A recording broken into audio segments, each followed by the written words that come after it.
Sur ce plateau. Merci Patrick Le Yarrick, député européen communiste, directeur de l'Humanité, bonsoir, merci d'être avec nous. Et Aurélien Legrand, bonsoir. Vous êtes responsable de la communication de la Fédération Front National de Paris. Ma première question pour vous, peut-être Christophe Caresche. On voit ce net recul de l'implantation départementale. Des aveux, dit l'UMP, pour François Hollande. C'est pas une surprise, c'était attendu. On savait que ces élections serait difficile pour le pouvoir en place et pour le gouvernement. C'est d'ailleurs un peu la règle dans la Ve République.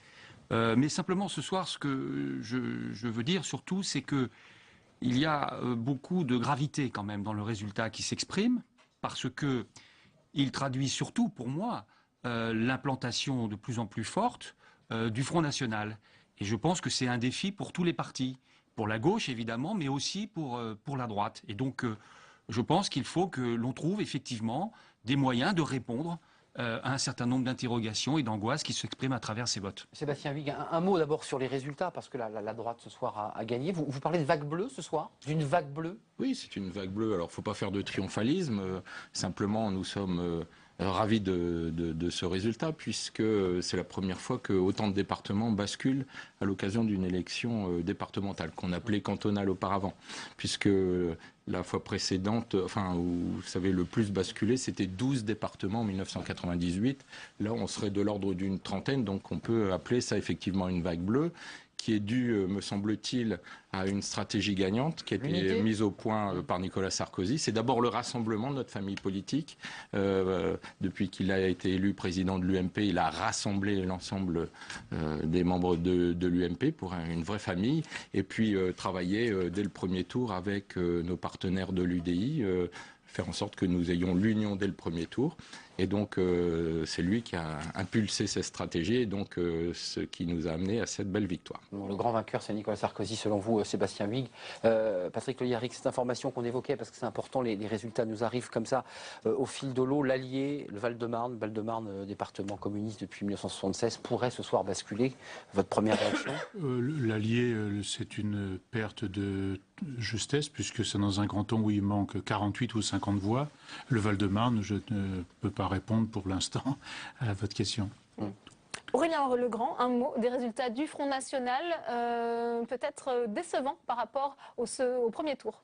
Pas du tout décevant, ce sont des résultats qui confirment l'implantation du Front National. Il ne faut pas oublier qu'on partait quand même de très très loin, puisqu'on avait un seul sortant dans cette élection par rapport à celle de 2011. On aura maintenant plusieurs dizaines de représentants du Front National dans les nouveaux conseils départementaux et qui confirment notre stratégie d'implantation locale. Ça s'est très bien vu, notamment aux excellents scores réalisés par le Front National. Quasiment partout, le Front National détenait des mairies.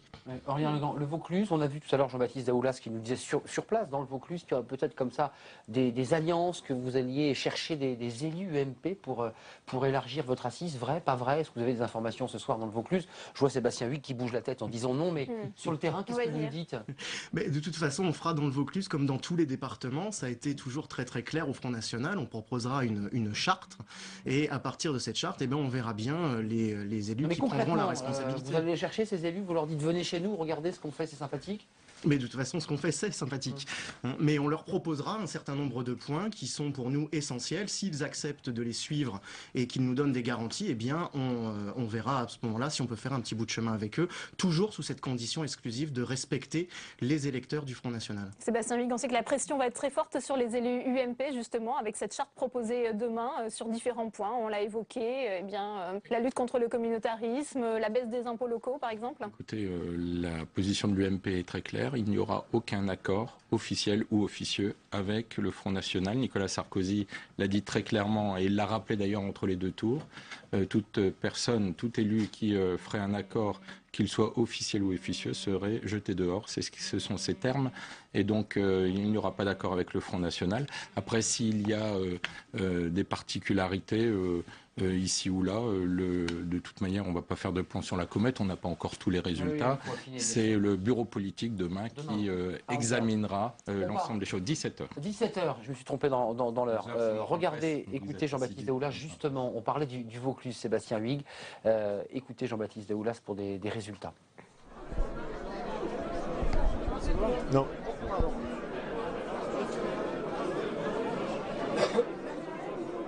Jean-Baptiste, vous êtes en direct du Vaucluse pour peut-être où apparemment un le point Front résultat. National vient de reconnaître sa défaite dans ce département. Vous nous entendez, Jean-Baptiste? Jean-Baptiste, allez-y, on vous écoute, vous êtes en direct sur les chaînes parlementaires Public Sénat. Ah oui, oui, oui, je vous entends. Allez-y Jean-Baptiste, on vous écoute, c'est à vous. Oui, alors je vous entends assez mal puisque les militants du Front National viennent d'entonner une Marseillaise. Donc le bruit dans cette petite salle des alentours de Carpentras était extrêmement important. Une Marseillaise qui a suivi l'intervention de Jean-Marie Le Pen, puis de sa nièce de sa petite fille Marion Maréchal Le Pen, qui ont reconnu la défaite du Front National dans ces départementales dans le Vaucluse. Le Front National ne remportera pas le département. Les deux membres de la famille Le Pen ont accusé le PS et l'UMP d'avoir mené une campagne haineuse, diffamatoire contre le parti, et ils accusent l'UMP et le PS de se livrer à une sorte d'accord sur tapis vert qui ne respecterait pas le vote des électeurs en décidant de s'allier et de former une alliance totalement inédite dans le Vaucluse de l'UMP et du PS. Jean-Marie Le Pen qui disait un coup c'est toi, un coup c'est moi. Un autre dirigeant du Front National nous disait jusqu'ici l'UMPS ce n'était qu'une figure de style. Eh bien grâce à cette alliance ça va devenir une réalité. Voilà, merci Jean-Baptiste, en direct du Vaucluse, le Vaucluse et le Front National qui reconnaît donc ce soir sa défaite. C'était un des départements que briguait le Front National avec Claine. Voilà pour le Vaucluse. À gauche, Patrick Loyaric, Christophe Carrèche, il y a un vrai débat chez vous parce que ce soir il y a les frondeurs qui veulent un contrat de rassemblement et puis là j'ai Jean-Luc Mélenchon qui nous dit que notre pays est menacé de dislocation, je le cite, et il lance un appel pour ne pas laisser Hollande et Valls réduire la plus belle idée progressiste de gauche à néant. Qu'est-ce que vous lui répondez, Christophe Carrèche? Puis j'aimerais entendre Patrick Loyaric, parce qu'il y a un débat aujourd'hui au sein de la gauche. Bon. Il y a plusieurs gauches. Avec Jean-Luc Mélenchon, honnêtement, c'est pas une surprise, c'est pas non plus très nouveau. Il ne s'est jamais associé à la majorité, à la gauche du gouvernement, et donc bon. Et vous a gêné. Il continue. Alors, deux choses. La première chose, c'est que ce soir, la gauche, elle paye cher ses divisions. Donc, il est clair que si dans le système politique qui se met en place, avec effectivement trois partis, trois forces politiques maintenant. Si la gauche n'est pas capable de s'unir dans ce type d'élection, elle disparaîtra. Donc moi, je souhaite que tout le monde en tire les conséquences. Mais vous n'avez plus rien de commun, Christophe Carrèche. Le deuxième enseignement, c'est qu'il n'y a pas eu, là où il y avait des candidats socialistes ou Europe Écologie Les Verts et Front de Gauche, il n'y a pas eu de poussée très significative pour les candidats, disons, alternatifs à la gauche du gouvernement. Il n'y a pas aujourd'hui de succès d'une stratégie type Syriza en France. Et moi, je pense que ceux qui continuent à agiter cette idée-là vont faire beaucoup de mal à la gauche, parce que ils vont la diviser, ils vont la fracturer. Or, je pense qu'il faut qu'aujourd'hui que la gauche se rassemble. Si je pense que ce que mène la politique que mène le gouvernement, il peut y avoir évidemment des nuances, mais ne justifie en aucune manière la violence. Je ne parle pas, encore une fois, forcément de Jean-Luc Mélenchon, parce que d'autres s'expriment, et ils s'expriment y compris au Parti socialiste. Je ne vois pas ce qui justifie la violence des attaques et des oppositions qui sont portées contre cette politique. Nous ne faisons pas une politique d'austérité insupportable. Ce n'est pas vrai. Donc je voudrais qu'à gauche, on ait quand même une vision réaliste et lucide de la politique qui est menée, ce qui n'empêche pas évidemment un certain nombre de débats. Oui, moi, je crois que la gauche, elle ne peut pas s'unir sur une politique de régression sociale comme aujourd'hui. Je veux bien entendre qu'il n'y a pas de politique d'austérité. Ceci dit, il y a 16 millions de personnes dans ce pays qui terminent le mois à 10 € près. Il y en a 9 millions qui sont considérés dans une situation de pauvreté. Donc on ne peut pas dire des choses qui ne sont pas. Il y a des gens dans ce pays qui souffrent, qui vivent très mal, et ce sont eux qui ont souvent choisi François Hollande à l'élection présidentielle et qui, là, réclament que François Hollande revienne au moins à sa proposition d'élection présidentielle. Il ne parle plus aux classes populaires, c'est ce que vous dites. Comment ? Il ne parle plus aux classes populaires. Ce n'est pas une question de parler, c'est de répondre à leurs aspirations. Et donc, il ne peut pas y avoir une unité sur une orientation libérale comme c'est le cas aujourd'hui. Et donc, l'affaire du tripartisme, la tripolarisation dont on parle, il n'y a pas qu'une tripolarisation.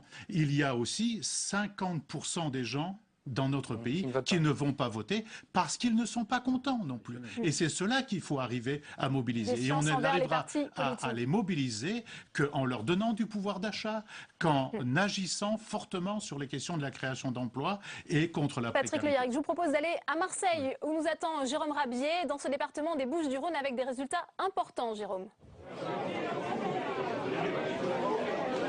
Oui, exactement. Et on s'oriente ici vers une victoire de l'alliance UMP-UDI, puisque selon les premiers résultats qui nous parviennent, 10 des 17 cantons qui se situent en dehors de Marseille passeraient à droite.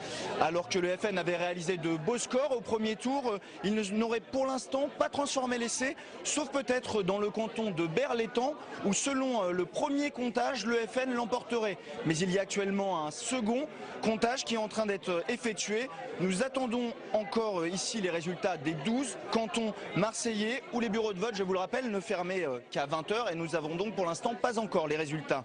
Mais on s'oriente vers une majorité absolue de l'alliance UMP-UDI au conseil départemental. Ce serait une énorme victoire pour la droite puisque le département est dirigé par la gauche depuis 70 ans, c'est-à-dire depuis la libération. Voilà, en direct des Bouches-du-Rhône, Sébastien Huyghe, ce serait une énorme victoire. C'est une énorme victoire pour la droite. C'est quoi? C'est la fin de l'ère Guérini? C'est ce qu'on entend finalement un petit peu ou pas? Je pense que c'est une victoire très symbolique, puisque effectivement les Bouches-du-Rhône étaient à gauche depuis la Libération. Mais surtout, on a, avec le département du Nord et le département des Bouches-du-Rhône, les deux plus grands départements de France qui basculent à droite. Alors qu'ils sont des symboles depuis toujours pour la gauche. Et donc, ça démontre que les Français ont décidé d'adresser un carton rouge à François Hollande, à Manuel Valls et à tout le gouvernement. Il y a un petit contexte local quand même. Non, mais je vous parle de l'ensemble. Vous voulez dire quoi Sur Jean-Noël Guérini. Ça veut dire quand même, il y a quand même le nom du président du Conseil général sortant, vous l'avez oublié peut-être. Il y a quand même exclu du Parti socialiste. qu'il y a 30 départements qui viennent de basculer. Donc c'est vraiment un message qui a été adressé au gouvernement. Manuel Valls et François Hollande n'ont pas voulu l'entendre. Ils ont dit qu'ils continueraient la même politique. Je comprends les électeurs. Et donc, vous dites bon débarras finalement. Vous comprenez les électeurs. Face à un gouvernement qui a un comportement autistique comme ça, qui entre les deux tours dit, même si vous me donnez une claque encore plus forte, je continuerai la même politique, bien les Français ont amplifié la claque du premier tour. Et Manuel Valls est venu, encore une fois, nous dire, eh bien, je vais continuer la politique que les Français rejettent. Il continue ses réformes. Christophe Carrèche, après on laissera la parole à Aurélien. Pourquoi? Parce que la pérennité de la politique sur le plan économique, c'est une condition de l'efficacité. On va quand même pas mettre en cause, par exemple, parce que je vois surgir ce débat, les allègements de charges qu'on a fait pour les entreprises. Au moment où la croissance est en train de repartir, on va dire aux chefs d'entreprise, machine arrière, c'est trop plein, on va faire machine arrière. Mais ce n'est pas sérieux. Ce n'est pas sérieux. La conviction que nous avons, qu'a le président de la République et le Premier ministre, c'est que il faut installer une politique dans la durée pour qu'elle réussisse. Que la pérennité, la continuité dans la politique, c'est ce qui va permettre de redonner de la confiance aux acteurs économiques. Et donc c'est pour cela qu'on ne va pas changer de politique aujourd'hui. Et non seulement on ne va pas en politique, mais on va essayer plutôt d'accélérer les choses. Et notamment par rapport à... Il faut quand même entendre le message des urnes, c'est ce qu'a dit le Premier ministre, on ne peut pas continuer avec des L'UMP refuse de voter alors qu'elles sont d'intérêt général. Je pense à la politique que vous menez emmène la France dans le mur. Mois après mois, nous battons des records de chômage. Il faudrait peut-être que le président de la République, qui avait annoncé qu'il allait inverser la courbe du chômage il y a déjà 3 ans, ouvre les yeux et s'aperçoit que la politique qu'il mène continue à précipiter la France dans le chômage, alors que tous ses voisins voient le chômage diminuer. L'Espagne voit son chômage diminuer, l'Italie, la baisse des charges, vous n'y êtes pas hostile. Mais la baisse des charges, nous sommes d'accord, mais pas en faisant une usine à gaz telle qu'elle existe. Aujourd'hui, vous savez qui va en bénéficier le plus? C'est la Poste. C'est pas forcément la Poste. On va faire agir Aurélien Legrand sur 2 points, notamment sur ce que nous a dit Jérôme Rabier sur le Front National, et bien dans les Bouches-du-Rhône qui ne transforment pas l'essai de ce premier tour. C'est pas non plus très étonnant. Il faut quand même regarder le pourcentage, certes, et aussi le nombre de voix. C'est très intéressant. Si on regarde le nombre de voix, on va constater que le Front National réalise de très bons scores, qu'il est souvent très peu derrière l'UMP. Et il ne faut pas non plus oublier que dans un nombre considérable de cantons, l'UMP gagne grâce aux voix du Parti Socialiste. C'est pour ça qu'ils sont très amusants tous les deux à débattre sur leurs différences. Vous faites n'importe quoi, oui, vous, non.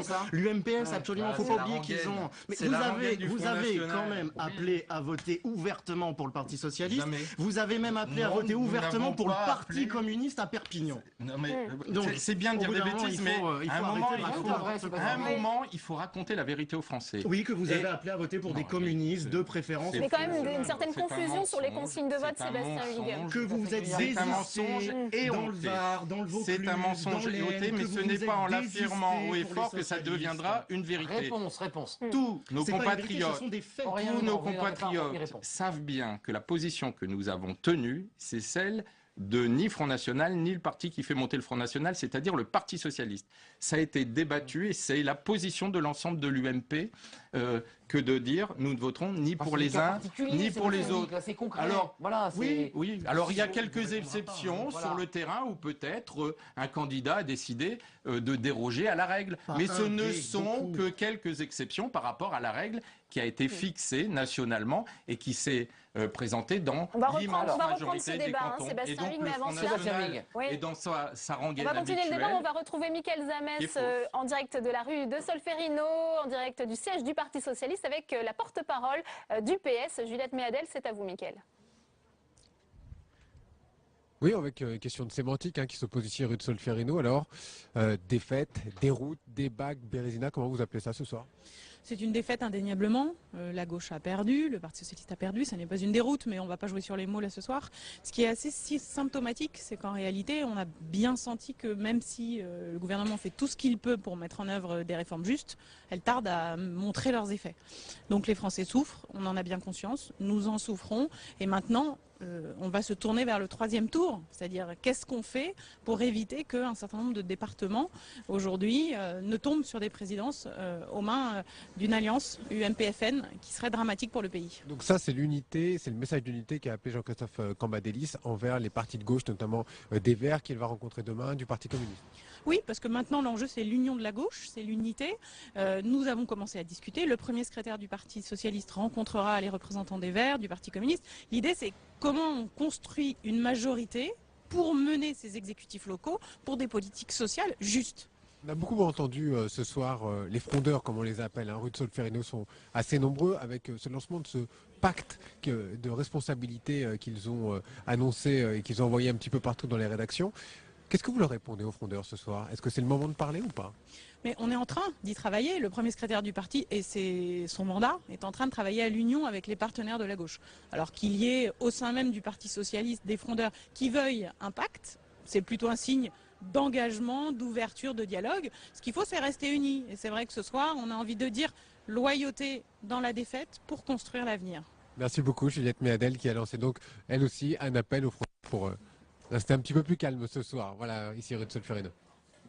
Voilà, Patrick Le Yarrick, un mot, parce que Pierre-Laurent explique que le retour aux responsabilités de la droite, c'est de la faute de Hollande et Valls. Qu'est-ce que vous dites ce soir? Il y a les frondeurs qui proposent ce contrat de rassemblement. Est-ce que vous avez envie de tendre la main ce soir aux frondeurs et de leur dire, mais écoutez, fabriquons un grand rassemblement à gauche avec nous pour créer un nouveau centre de gravité? Qu'est-ce que vous leur dites ce soir? Je crois qu'il faut tenir compte de ce qui est en train de se passer. C'est que les populations ne vivront pas mieux avec des conseillers, avec des conseils départementaux de droite. Au contraire, les politiques sociales, les politiques solidaires vont être plus que abîmées, vont être dans beaucoup d'endroits déchiquetés. Donc ça se prouve. Il n'y a pas le même nombre de crèches dans les Hauts-de-Seine qu'en Seine-Saint-Denis ou dans le Val-de-Marne. Il n'y a pas les mêmes efforts faits pour les commune personnes par âgées. commune, si vous voulez. Bien sûr qu'on peut le voir, on peut en faire la démonstration. Tout à fait. En général, quand un département est géré par les forces de gauche, l'argent sert à des politiques sociales, à des politiques d'investissement, et ce n'est pas le cas ailleurs. Surtout du saupoudrage sur les associations pour récupérer des voix, vous mais on pouvez s'aperçoit toujours de la limite de l'exercice ce soir. Patrick Le Yarrick, terminé. Parce que moi, je parlais quand même de l'idée il faut donc tenir de vous compte, rassembler. il faut bien tenir compte de ce qui se passe. On ne peut pas rester sur les choix économiques et sociaux d'aujourd'hui. Et à qui vous tendez la main, Patrick Le Yarrick? Est-ce que les frondeurs laissez-moi vous répondre aux intéressent? questions au moins. Parce que Mais ma sinon, question était précise. Ce n'est pas la peine que je vienne. Non, mais je vous pose la une question précise. la question n'est pas le débat qu'on a ici, c'est-à-dire cette bouillie politicienne qu'il y a tous les soirs des élections et tous les soirs de semaine. La question, c'est comment on répond aux intérêts populaires et aux intérêts du pays. Il y a de l'argent qui va se dégager, par exemple. La Banque Centrale Européenne dit qu'elle met 1000 milliards dans le circuit pour faire de l'investissement. Comment le gouvernement français, Manuel Valls, s'empare de cela et on fait des politiques d'investissement?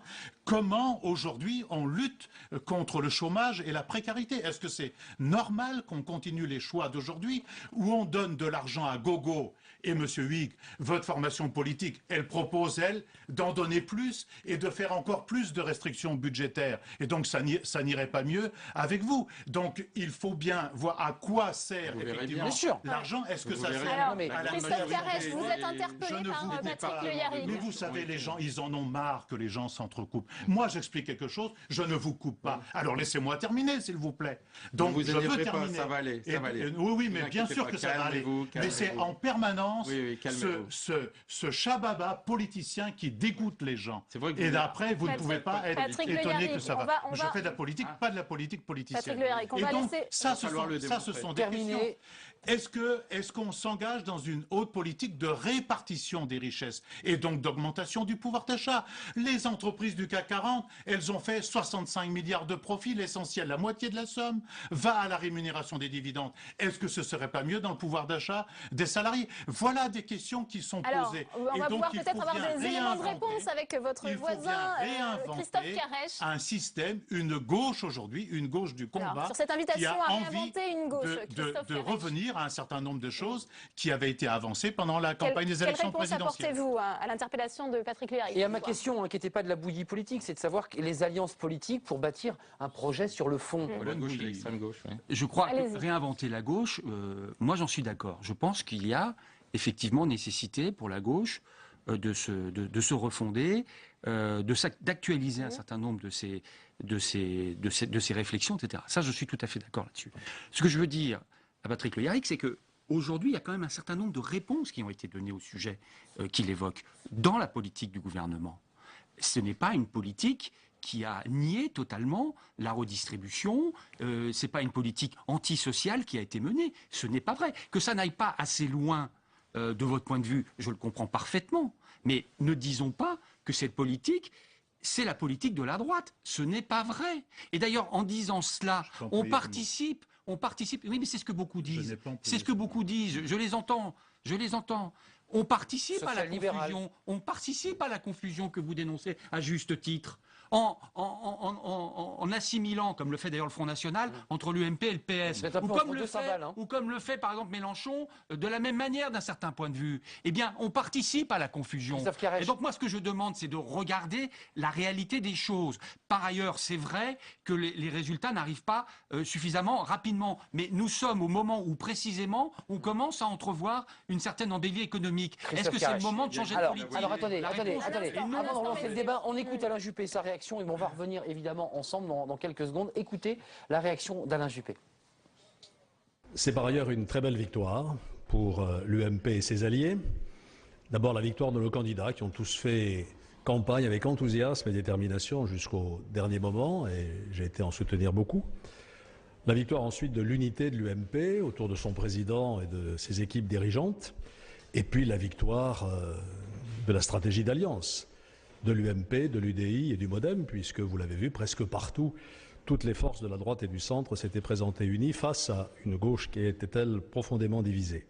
La division de la gauche, Christophe Carèche, on va donner la parole à Sébastien Huyghe, mais juste un tout petit mot, parce que je repose la question de manière symétrique à celle que j'ai posée à Patrick Le Yarrick. Est-ce que ce soir, vous dites à ces frondeurs qui proposent un contrat de rassemblement, mais écoutez, allez rejoindre le Front de gauche, le Parti communiste, pour une vraie politique de gauche? Je crois qu'au contraire, il faut peut-être essayer, d'ailleurs je crois que Jean-Christophe Cambadélis l'a prévu, de se voir, de discuter, etc. Voilà, moi je pense que... Mais de quoi? Mais il faut au maximum essayer de faire en sorte que la gauche arrive à se rassembler. Alors, à se rassembler pas pour une unité de façade, je suis le premier à dire qu'il ne s'agit pas de se rassembler pour se rassembler, mais il s'agit peut-être d'approfondir un certain nombre de discussions. Donc là-dessus, moi, je suis d'accord avec cela, j'ai aucun problème par rapport à cela. Et j'ai plutôt une conception assez, comment dirais-je, réformiste des choses. Donc, faisons ce travail, essayons d'avancer, mais sortons des caricatures, arrêtons de nous envoyer à la figure des caricatures qui ne correspondent à rien et qui par ailleurs ne font que, encore une fois, semer un peu plus la confusion, et dans la confusion, personne ne sort vainqueur. C'est ça d'ailleurs le grand enseignement des cantonales, c'est qu'à gauche, dans la confusion, personne ne sort vainqueur. Ouais. Sébastien Huyghe, on a entendu Alain Juppé bien se féliciter de la victoire de la droite, mais est-ce que c'est la stratégie de l'union du centre, validée par Alain Juppé finalement, qui vous a permis ces bons résultats ce soir, ou alors la stratégie plutôt droitière de Nicolas Sarkozy? Écoutez, c'est Nicolas Sarkozy qui a mené cette stratégie. Donc c'était une stratégie où on était fiers de nos valeurs, on les affirmait, on ne laissait aucun sujet tabou, mais on les a présentés de manière républicaine à l'ensemble de nos concitoyens. Et puis, c'était aussi une stratégie de rassemblement qu'a voulu Nicolas Sarkozy avec nos partenaires de l'UDI. Et cette fois-ci, le MoDem, partout, s'est allié avec nous. C'est un peu la différence avec les élections municipales. Mais il l'avait évoqué, il se faisait siffler dans les meetings quand il en parlait. Quand il parlait notamment de François Bayrou. Donc le problème, c'est de savoir si François Bayrou est aujourd'hui dans la majorité ou dans l'opposition. Quand il dit qu'il n'aurait pas voté la motion de censure, c'est que apparemment il n'est pas dans l'opposition. Donc nous attendons de lui, s'il souhaite venir travailler avec nous, et bien qu'il s'affirme clairement dans l'opposition. Et là, les choses seront tout à fait claires et nous pourrons travailler ensemble. Mais jusqu'à aujourd'hui, ça n'est pas le cas, et donc François Bayrou ne fait pas partie de l'opposition. Merci. Mais j'ai écouté avec attention la gauche et l'extrême gauche essayer de se rabibocher. Moi, j'observe. Ils vont se parler. Mais j'observe que, à la différence entre la gauche et la droite, c'est que la gauche a toujours travaillé avec l'extrême gauche, et nous avons, et c'est notre honneur, nous n'avons jamais travaillé avec l'extrême droite, et nous le ferons. Oui, Aurélien Legrand. Oui, pour conclure rapidement. Allez, il faut quand même rappeler que l'UMP qui triomphe juste à côté de moi, a été justement obligé de s'allier avec l'UDI, des unions tout à fait contre nature. Ils ne donnaient même pas les mêmes consignes de la entre droite deux. et du centre. Mais non, l'UMP c'est un parti Legrand, politique, il y a l'UDI qui est un autre parti, le MoDem encore. Nous l'avons créé pour cela. Vous êtes obligés aujourd'hui, face au Front National, qui est la première force politique en France, d'être obligés de faire des alliances. Merci Aurélien Legrand, merci. En charge de la communication Front National, Sébastien Huyghe, merci, porte-parole de l'UMP, merci à Christophe Carrèche, député socialiste de Paris, et merci à Patrick Le Yarrick, député européen communiste. Merci à vous quatre d'être venus sur ce plateau. On part tout de suite retrouver Céline pour un point.